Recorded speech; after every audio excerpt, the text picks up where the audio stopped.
사랑하고 또 축복합니다. 옆 사람과 인사하십시다. 오늘도 만나서 반갑습니다. 잘 오셨습니다. 은혜 많이 받으세요. 여러분 고백하신 대로 되시길 바랍니다. 오늘 말씀의 주제는 예수님 제자의 길, 두 번째 시간입니다. 지난 수요일에 본문과 제목 동일한 말씀이고요. 이어지는 말씀입니다. 예수님의 제자가 가는 길, 결코 쉬운 길이 아닙니다. 저와 여러분은 예수 믿는 자들로서 예수님의 제자 이렇게 하면 꼭 12제자만을 생각하는데 아닙니다. 예수 믿는 사람들은 모두가 다 예수님의 제자예요. 그러면서 예수님이 말씀하신 거예요. 나를 따라오려거든 예수님을 따르는 자들은 다 주님의 제자입니다. 앞부분에는 자기를 부인하고 자기 십자가를 지고 나를 따를 것이다, 그렇게 말씀하셨고, 이제 오늘 말씀을 드리려고 하는 것은 제자의 길의 두 번째 25절 말씀. 이렇게 제자의 길이 고통스럽고 무거운 그런 길일지라도 아마 오히려 그 무거운 짐을 덜어드리고 축복의 말씀을 주시기 위해서 25절을 이어 주셨는지도 모릅니다. 25절 시작. 누구든지 제 목숨을 구원하고자 하면 잃을 것이요, 누구든지 나를 위하여 제 목숨을 잃으면 찾으리라.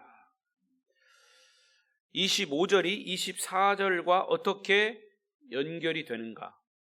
자기를 부인하고 자기 십자가를 지는 길이 왜 축복의 길인가? 그래서 25절을 이해하기 위해서는 이 첫째, 어떻게 보면 25절 말씀에 보면 생명을 잃을 것이요 얻을 것이요, 오히려 더 무거운 그런 말씀으로 들리실 수 있어요. 그러나 25절을 이해하기 위해서는 첫째, 우리 인간에게는 두 개의 생명이 있다라는 것을 먼저 이해하셔야 합니다. 몇 개가 있다고요? 두 개가 있어요. 여기 이제 25절에 목숨이라고 하는 것이 있습니다. 목숨이라고 하는 이런 생명이 있고, 이 목숨이라고 하는 이 생명은 쉽게 말해서 우리가 육신적으로 숨쉬는 그 생명을 말하는 거예요. 푸누마라 그래요. 푸누마. 부모로부터 받은 생명이에요. 땅으로부터, 흙으로부터 온 생명입니다. 그러니까 이거는 생물적이고 지금 숨 쉬고 있는 이런 숨을 말하는 거예요. 생명이 끊어졌다 그러면 보통 숨이 멈췄다는 거죠. 죽었다는 거죠. 그러니까 이 목숨은 우리 육체와 한 발자국 더 나가서 정신 결합체입니다. 인간의 육체는 음식을 먹어야 살고 숨을 쉬어야 삽니다. 그리고 인간의 육체는 옷을 입어야 되고 산소를 마셔야 합니다. 그래서 이 육체는 나이가 들면 병들고 쇠하고 소위 늙는 거죠. 그런데 정신은 우리의 이웃을 사랑하고 혹은 미워하고 그리워하고 갈망하는 것, 이게 정신적인 거죠. 동물들도요, 자기를 사랑하는 것 다 압니다. 미워하는 것도 알아요. 그것들은 이른바 땅으로부터 온 생명을 말하는 거죠. 대부분 사람들은 이러한 육체적 생명을 영원한 것으로 착각합니다. 그리고 이 육체적 생명을 이 땅에서 우리가 숨쉬고 사는 동안만으로만 생각하죠. 그건 맞습니다. 그래서 육신의 안전, 정신의 평안, 이것을 잘 유지하려고 그야말로 몸부림칩니다. 모든 사람들이 건강에 대해서 관심이 있죠. 요즘 뭐 TV나 이 휴대폰 내지는 유튜브에 보면 모두가 다 그런 건강에 대한 문제. 뭐 우리가 병원의 의사에게 가서 전문 지식을 얻는 것보다 이런 유튜브나 이런 인터넷을 통해서 얻는 지식이 더 많아요. 물론 잘못된 것도 있지만, 그래서 요즘은 정말 사람들이 건강해요. 어떻게 하면 건강을 유지할까? 육신의 안전, 건강, 더 나아가서 정신의 평안, 이것을 우리가 이 땅에 살면서 정말 몸부림치는 겁니다. 근데 결국에는 죽으면은 이제 흙으로 돌아가는 거예요. 육신은 흙으로 돌아가는 거예요. 이제 그게 여기서 말하는 목숨이라는 것이 하나의 생명. 자, 그런데 또 하나의 생명이 있습니다. 그거는 이제 소위 일컬어 영원한 생명, 영혼입니다. 영혼. 그래서 바울은 이 사람을 두 가지로 나누기도 하고 세 가지로 나눴어요. 첫째는 육신과 정신을 나누었고, 그리고 영혼. 이걸 따로따로 나눴어요. 육신과 정신과 영혼, 이렇게 세 가지로는 나눴어요. 그러니까 이 정신은 이 육신에 조금 더 가까워요. 그리고 영혼. 근데 여기 성경에서 말하는 영혼, 또 하나의 생명입니다. 근데 이 생명은 모든 인간이 다 가지고 있지만 어떤 사람은 그 생명, 영혼에 대해서 잘 모르고 인식하지 못합니다. 어떤 사람은 또 인정하지도 않습니다. 또 어떤 사람은 이 생명이 하나님께로부터 온 것으로 믿지만 그것을 인정하지 않으려고 그래요. 그러니까 하나님을 믿는 사람들은 이 생명이, 이 영혼이 하나님께로부터 왔고 하나님의 형상을 입었고 하나님이 주신 것으로 믿고 행복하게 살다가 하나님이 말씀하신 또 다른 세계, 천국으로, 그 영적인 세계, 우리 육신의 육체와 정신이 이 세상의 삶이 끝나면 또 다른 영적인 세계로 우리는 옮겨간다, 그렇게 믿는 것이죠. 이게 영혼의 부분이에요. 이것은 부모로부터 온 육체의 생명이 아니고 하나님께로부터 온, 예수 그리스도로부터 온 영원한 생명입니다.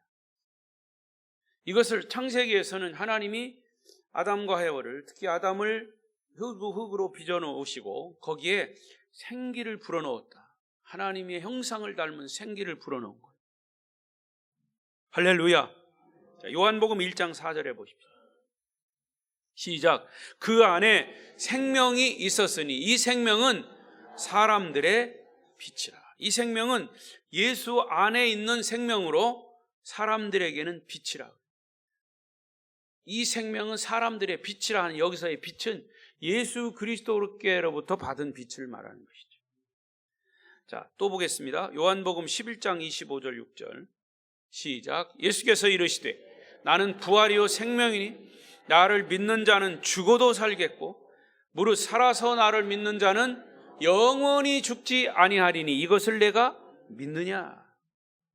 이 사실은 오늘 25절 말씀을 조금 더 증명하고 확실하게 한 부분이 이 11장 25절 6절입니다. 육체의 생명만을 보존하기 위해서 아끼고 사랑하고 발버둥치는 사람에게는 오히려 영원한 생명을 잃어버릴 것이고, 누구든지 예수 그리스도를 위해서 자기의 육체의 생명을 때로는 희생하고 포기하면 영원한 생명을 얻게 된다라고 오늘 25절은 그렇게 말씀하고 있습니다. 대부분의 사람들은 영원하지 않은 정말 썩어질 것들을 위해서, 한 평의 땅을 사기 위해서, 새끼 먹는 양식을 위해서, 사람들에게 존경과 인기를 얻기 위해서, 명예와 권력을 취하기 위해서 시간과 돈과 정력을 낭비합니다. 좀 더 편안하게, 좀 더 안전하게, 좀 더 부유하게 살기를 원하는 것이죠. 그래서 이런 명예와 권력과 쾌락과 이런 것들을 얻기 위해서 어떤 사람은 생명을 걸기도 합니다. 그런 삶이 육체적인 삶이다. 이것이 인생의 전부로 생각하는 사람들이 너무너무 많아요.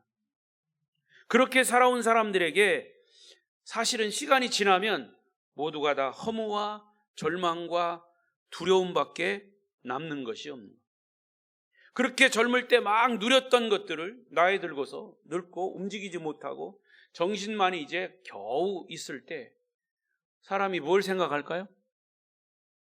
죽음을 생각하죠. 자, 죽음을 생각하면 또 무엇을 생각할까요? 나는 죽으면 어떻게 될까? 갈 길을 모르는 겁니다. 내가 어디로 가야 할지 모르는 겁니다. 그러나 성경은 분명히 그것을 말씀하고 있습니다. 내세가, 하나님의 세계가, 영적인 세계가 있다.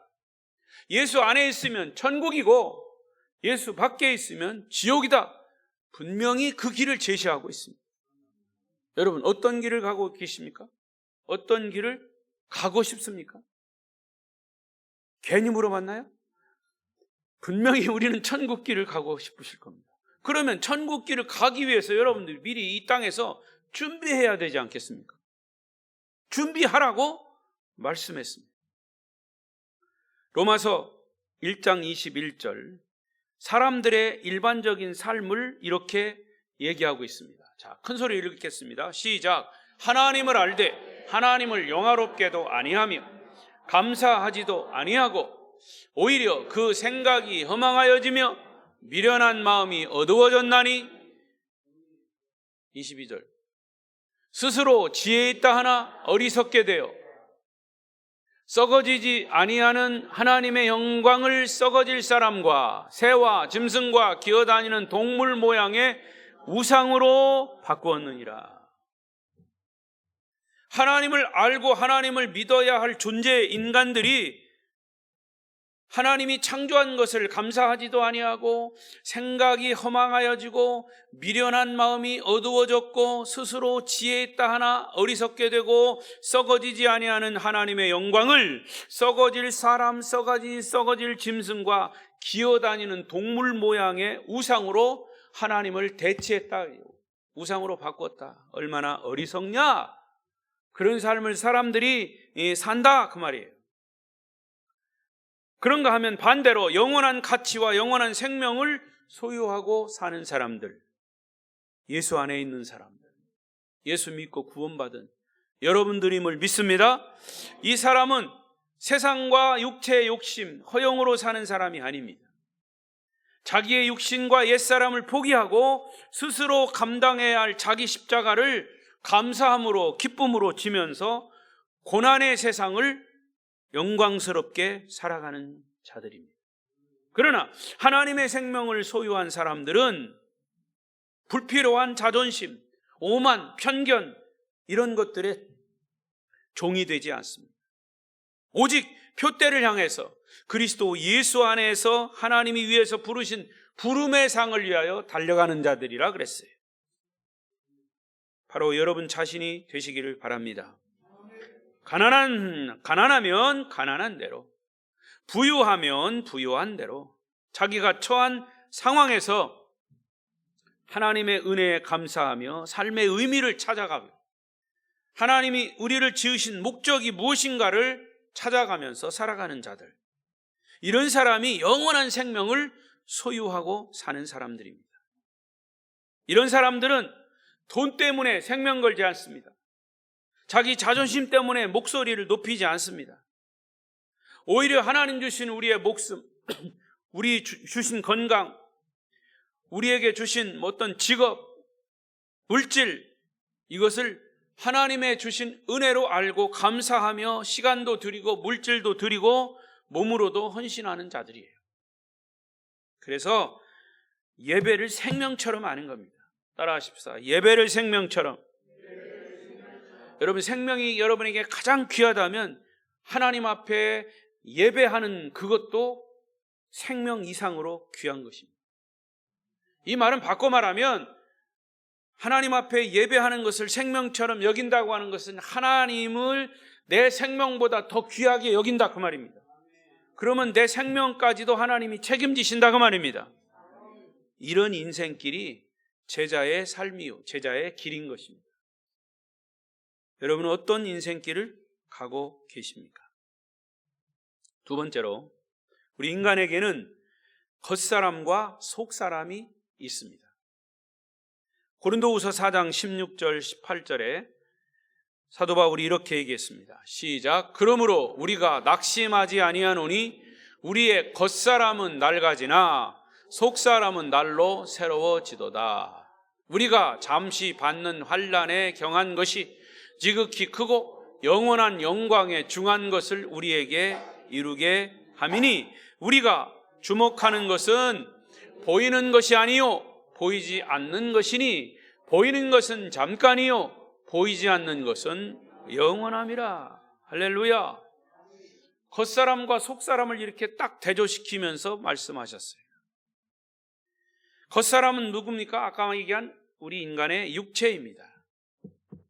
병들고 늙고 나이 들면 다 소모되는 것이에요.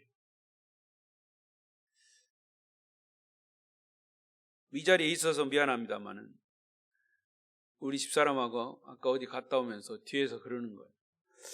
여보, 내가 10년 전에 사진을 보니까 지금 사진하고 많이 늙었네요. 아마 제 입에서 아니야 똑같아 그 소리가 나올 거일 줄 알았나 보죠. 네. 여러분 10년 전하고 지금하고 같을 수가 있습니까? 다르죠. 그런데 사람은 같아 이런 소리를 듣고 싶죠. 10년이나 젊어 보이네. 나도 그런 소리 들으면 좋아요. 그렇지만 여러분 나이가 들면 든 만큼 그만큼 티가 나는 겁니다. 나이가 들면 병들고 낡아지는 것이 인간의 겉사람입니다. 자, 우리나라 운동선수들이나 유명한 사람들, 올림픽에 10년 전, 20년 올림픽에 가서 금메달 따고 막 대단했던 사람들, 세계 선수권대회에서 금메달 따고 우승을 했던 선수들 많이 있죠. 또 지난번 아시안 게임에서도 금메달, 은메달, 동메달 따고 기뻐하는 그런 사람들 우리는 봅니다. 그러나 10년 전, 20년 전에 그렇게 날리던 선수들도 이미 세상을 유명을 달리한 사람들도 많아요. 난 지금도 이렇게 생각나는 사람이 많이 있지만 최동원이라고 하는 이 부산의 자이언트의 투수가 있었습니다. 그가 한때는 대단했습니다. 아시는 분은 아실 거예요. 그런 투수가 없었다는 거예요. 한 세기에 날까 말까한 그런 사람이라고 그렇게 했어요. 근데 나중에 은퇴하고 나중에는 암에 걸려서 이제 죽었죠. 근데 이제 죽기 얼마 전에 텔레비에 한번 나왔어요. 근데 얼굴 모습이 다 그냥 초췌하게 다 살도 빠지고 어떤 그 후배가 그랬어요. 우리 선배가 옛날에 그 건강했던 그런 모습으로 남아 있었으면 좋을 텐데 저런 모습으로 텔레비에 나오니까 자기의 마음이 너무 아프다. 결국 얼마 안 있다가 이제 유명을 달리했죠. 그렇습니다. 과거에 그렇게 날리던 선수들이 막 유명한 사람들, 나이 들어서 은퇴하고 어떤 사람은 후배를 지도하거나 또 평범한 국민의 한 사람으로 자기의 삶을 살고 있는 사람들이 대부분이에요. 그런데 언제 그 사람이 그렇게 세계를 제패했나? 의심이 갈 정도로 몸이 망가진 사람, 아예 세상을 등지고 산속에 가서 사는 사람들도 있어요. 그들의 삶을 보면 무슨 생각이 듭니까? 인간의 삶이 저런 거구나. 그런 모습이 인간의 낡아지는 겉사람이구나 하는 것을 깨닫게 되는 것이죠. 분명히 성경은 우리의 겉사람은 낡아진다고 말씀하고 있어요. 그런데 하나님을 믿고 복음을 영접한 사람 중에 여기 사도 바울이 얘기한 것은 또 한 사람이 있어요. 그 사람은 속사람이라고 했어요. 그 속사람은 앞에서 말한 대로 우리의 영혼을 말하는 것이죠. 그 속사람 안에는 무엇이 자라고 있습니까? 예수의 생명이 자라고 있는 거죠. 이 생명은 하나님께로부터 온 것입니다. 이 생명은 세월이 흐르면 흐를수록 더욱 싱싱하고 활력이 넘칩니다. 그래서 어느 날 육신의 몸이 벗어질 때 내 안에 있는 새로운 생명이 하나님의 영원한 품에 안기게 되는 것입니다.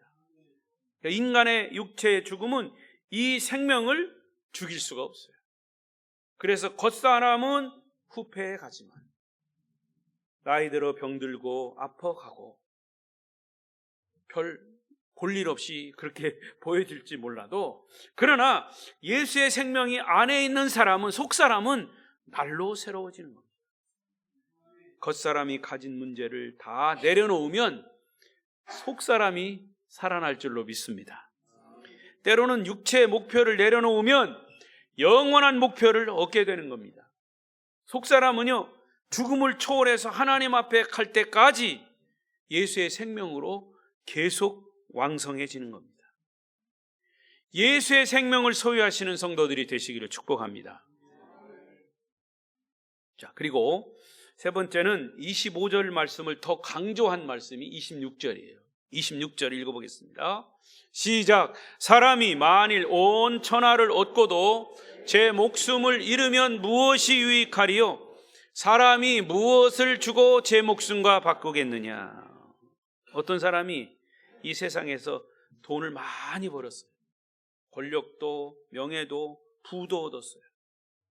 그런데 유감스럽게도 그것을 이제 다 마련해 놓고 누리려고 할 때쯤 세상을 떠나버렸어요. 그렇다면 그는 죽음 앞에서 그런 재물, 그런 권력, 그런 명예 무슨 의미가 있겠습니까? 모두가 헛된 것이 되어버린 거지. 결국 한 줌의 흙으로 돌아가는 존재가 인간입니다. 여러분, 지금 우리가 어떤 처지와 어떤 형편에서 어떻게 살아왔던지, 여러분 다음 두 가지 질문, 제가 드리는 두 가지 질문에 아주 분명하고 명확하게 대답해야 합니다. 첫 번째 질문, 당신은 지금 죽어도 천국에 갈 수 있습니까? 떨떠름하게 아멘을 하시네. 이 대답에 확실하게 해야 합니다. 그 대답을 아멘 하고 확신 있게 대답할 수 있다면 그 사람이 행복한 사람입니다. 만약에 아멘이 할 수 없다든가, 아니면 내가 잘 모르겠다든가, 아예 그거를 못 믿겠다든가 하면 그 사람이 불행한 사람. 두 번째 질문, 당신은 무슨 자격으로 천국에 들어갈 수 있습니까? 앞에서 천국에 들어갈 수 있다라고 했을 때는 무슨 자격으로 가느냐 그 말이에요. 이 질문의 대답은 예수님께서 나의 죄를 대신해서 십자가에서 피 흘려 돌아가셔서 나는 그분의 십자가와 부활을 확실히 믿기 때문에 나는 천국 갈 수 있습니다.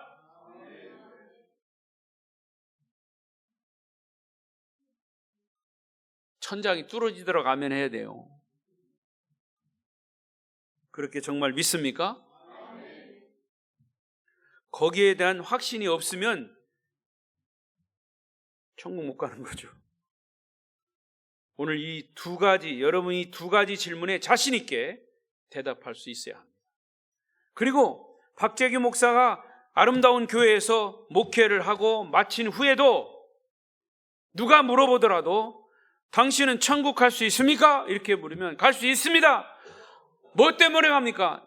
당신이 뭐가 그렇게 잘나서 갑니까? 혹시 이렇게 물어도 나는 예수 십자가와 부활 때문에 갈 수 있습니다. 그렇게 대답해야 돼요. 제가 그렇게 얘기했잖아요. 그렇게 믿고 확신 있게 전했잖아요. 그건 내 얘기가 아니라 성경의 얘기를 전한 겁니다. 그럼에도 불구하고 떨떠름하게 다 잊어버리고 그냥 뭐라고 그러셨더라 이렇게 대답 못하면 안 돼. 그 나중에 하나님이 나에게 책임 추궁할 수 있어. 너 아름다운 교회에서 뭘 가르쳤는데 아름다운 교회 성도들 중에서 천국 못 온 사람은 너 때문이요? 이렇게 물어보면 아니 나는 할 거 다 했습니다. 이렇게 내가 얘기할 수 있어요. 못 들었다 소리 못 하시겠죠? 네 번째로 예수님은 27절에서 또 하나 중요한 예언을 했어요. 이 말씀과 연결지어서 27절 읽어요. 시작. 인자가 아버지의 영광으로 그 천사들과 함께 오리니 그때 각 사람이 행한 대로 갚으리라.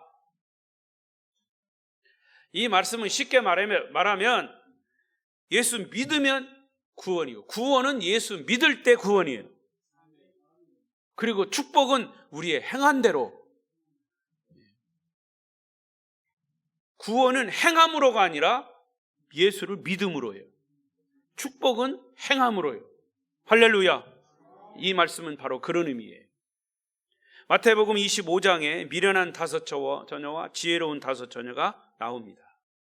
지혜로운 5처녀는 기름을 준비해서 등불을 준비해서 신랑 오실 때 금방 신랑을 맞으러 나갔어요. 미련한 5처녀는 등불은 준비했는지 몰라도 기름이 없으니까 불을 켤 수가 없어요. 신랑을 맞을 수가 없어요. 그래서 옆에 있는 기름 준비한 사람한테 구워달라고 그랬는데 그때는 구워줄 수가 없어요. 그래서 바쁘게 시장에 가서 기름을 준비하고 오니까 문이 털커덕 닫혔네요. 끝났어요.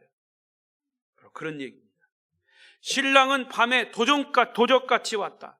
기름을 준비하지 않은 5처녀는 결국 문 닫힌 그 앞에서 슬피 울며 이를 갈았다 그랬어요. 이것은 주님의 재림의 때를 말씀하는 겁니다.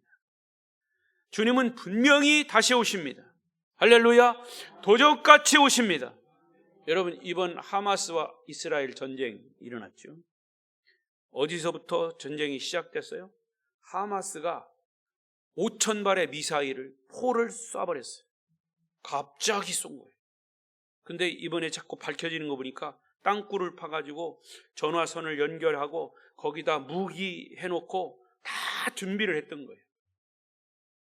그리고 토요일 날 10월 7일 토요일 날 포를 쐈어요. 토요일이 언제냐? 안식일이에요. 금요일부터 토요일까지 하루 동안 안식일인데 안식일은 좀 이 사람들이 아무것도 안 하고 느슨해질 때 정보망도 하나도 없어요. 여러분, 이 이스라엘의 정보 또 잊어버리네 금방. 무슨 정보팀이라고 했죠. 세계적인 미국의 CIA보다 더 유명한 그 정보망이 뚫린 거래요. 결국 준비를 다 했는데 저는 그걸 보면서 아, 주님이 저렇게 오실 수 있다. 다 준비했어요. 여러분도 들으셨지만 이 이스라엘 이 미사일을 방어하는 아이언 돔이라고 그랬죠. 이 아이언 돔은요 무슨 말이냐면 어떤 적들이 미사일을 쏘면 여기서 그거를 격추시킬 수 있다. 그게 세계에 제일 잘 돼 있는 나라가 이스라엘입니다. 그런데 한꺼번에 5,000발을 그냥 쏴버리니까 그거 격추할 새가 없었다는 거죠. 격추할 새도 없었지만 준비가 느슨했던 거죠. 도적같이 온다라고 하는 이 주님 재림하시는 것도 바로 그렇게. 근데 놀라운 건요 김정은이가 그 하마스의 공격을 배웠다는 거 아닙니까? 이번에 저렇게 하면 우리도 서울을 공격할 수 있다. 여러분 무섭지 않습니까? 아무리 우리가 다 준비했어도 그런 식으로 공격해옵니다. 우리나라와 이 북한의 이 무기를 비교해보면 그 사람들의 무기는 굉장히 오래된 거예요. 전투기라든가 포라든가 이런 거 다. 우리는 초현대식. 그러나 그들이 한꺼번에 그런 식으로 5,000발, 6,000발, 10,000발을 한꺼번에 쏴버리면 서울에다가 쏴버리면 이거는 대책이 없다는 거예요. 그거를 김정은이가 배웠다는 거 아닙니까? 보도에 그래요, 보도에. 내가 김정은이한테 물어본 건 아니고 그렇게 배웠다는 거 아닙니까? 그래, 상식적으로 그렇지 않습니까? 아, 저럴 수도 있구나. 그러니까 우리나라는 다른 나라와 달리 이게 딱 전쟁 총뿌리를 대고 있기 때문에 언제 그런 전쟁이 일어날 수도 있다는 거죠. 저는 이것을 이제 이렇게 좀 바꾸어서 주님이 재림하실 때도 우리가 준비하지 않으면, 여러분, 한국 교회 강단에서 외치는 게 이 재림의 말씀을 안 외치겠습니까? 저뿐만 아니라 요즘 뭐 아예 믿지도 않고 그 재림에 대한 얘기조차도 안 하는 교회도 많다고 그래요. 하도 이 재림에 대한 얘기가 이 사이비한 것들이 많아가지고 아예 그냥 신자들이 듣기 싫어하니까 강단에서 이런 얘기를 안 한다고 그래요. 여러분, 성경에 있는 얘기를 왜 안 해요? 목사들이 성경에 있는 얘기를 해야죠. 그게 듣기 싫던 듣기 좋던 성경에 주님 말씀하신 거 그대로 이루어지는 건데. 특히 요즘 이렇게 전쟁이, 특히 이스라엘에서 일어난 전쟁을 통해서 우리가 성경에서 이 이스라엘을 보면서 성경의 눈으로 보자 이거예요. 이게 하나의 성경이 이루어지는 과정 속에, 작은 과정 속에 있는 거예요. 그래서 우리는 신랑 되신 주님이 언제 어느 때 오시더라도 우리는 신부로서 준비되어 있어야 합니다. 신랑 되신 예수께서 다시 오실 때 밝은 등불 들고 나갈 준비 됐느냐? 그날 밤에 주님 맞을 등불이 준비됐느냐? 준비됐느냐고 계속 찬송에서 물어보잖아요. 예비하고 예비하라. 또 예비하고 예비하라. 여러분, 정말 준비되셨습니까? 주님이 재림하신다는 이 사실을 믿으십니까? 예수님이 부활하신 후에 이 땅에 40일 동안 계시다가 하늘로 승천하시면서 제자들이 예수님의 승천을 보고 있을 때 흰옷 입은 두 천사가 나타나서 말합니다. 사도행전 1장 11절 이렇게 말합니다. 시작. 이르되 갈릴리 사람들아 어찌하여 서서 하늘을 쳐다보느냐? 너희 가운데에서 하늘로 올려지신 이 예수는 하늘로 가심을 본 그대로 오시리라 하였느니라. 할렐루야. 성경의 얘기예요. 가심을 본 그대로 오신다 그랬어요. 그리고 어디로 오시냐? 승천하신 그 감람산, 승천하신 바로 그곳에 오신다 그랬어요. 성경 있는 그대로예요. 여러분, 이 세상의 역사는 영원하지 않습니다. 전쟁과 기근과 지진이 도처에서 일어나고 있어요. 오히려 이렇게 우크라이나나 또 더욱이 성경하고 연관된 이스라엘 전쟁이 일어나는 것을 보면서 마태복음 24장을 저는 다시 펼쳐봤어요. 아, 정말 주님이 재림하실 때가 가까이 온다. 징조라고 그랬습니다. 징조는 뭐예요? 미리 사인을 주는 겁니다. 그래서 우리는 신부로 준비되어 있어야 함을 말씀하는 거죠. 이 세상에 죄가 영원하고 이렇게 불공평한 세상에서 우리가 어떻게 살겠냐고 말이에요. 죄 많고 사악한 이 세상이 오래 지속될 것 같지만 그렇지 않다. 주님은 반드시 다시 오시되 초림으로 오신 예루살렘에서 말구에 오신 예수님은 평화의 주님으로 오셨지만 다시 오실 주님은 심판주로 오십니다. 죄를 멸하고 사단의 권세를 멸하기 위해서 오십니다. 주님이 다시 오실 때도 두 가지 반응이 나타나요. 첫째는 주님이 다시 오실 것을 준비하고 주님 때문에 고난당하고 주님 때문에 박해를 당하면서도 묵묵히 인내하면서 주님 맞을 준비를 한 그리스도인, 저와 여러분 되시기를 바랍니다. 그러나 다른 하나는 예수를 구주로 영접하지도 않고 죄악 가운데 파묻혀 살던 사람들은 무서움과 두려움과 공포에 떨 것입니다. 고통스럽게 주님을 맞이할 것입니다. 주님의 재림은 이 세상의 종말과 맞닿아 있는 거예요. 말씀을 맺겠습니다. 주님의 제자가 가는 길은 어떤 길입니까? 우리 육체의 생명을 지탱해 주는 목숨 위해서 사는 길보다 영원한 생명을 얻는 영혼을 얻기 위해서 사는 길을 선택하는 것이 제자가 가는 길입니다. 낡아지고 썩어지는 겉사람을 위해 사는 것보다 날마다 새롭고 영원한 속사람을 위해서 사는 길을 선택하는 것이 제자의 길입니다. 현재의 삶에 만족하기보다 다시 오실 주님을 맞이할 신부로 준비하는 삶을 선택하는 길입니다. 복음에 사로잡힌 삶, 예수님 한 분만으로 만족한 삶, 그래서 예수님 때문에 행복한 삶 사시기를 축복합니다. 기도하십시다.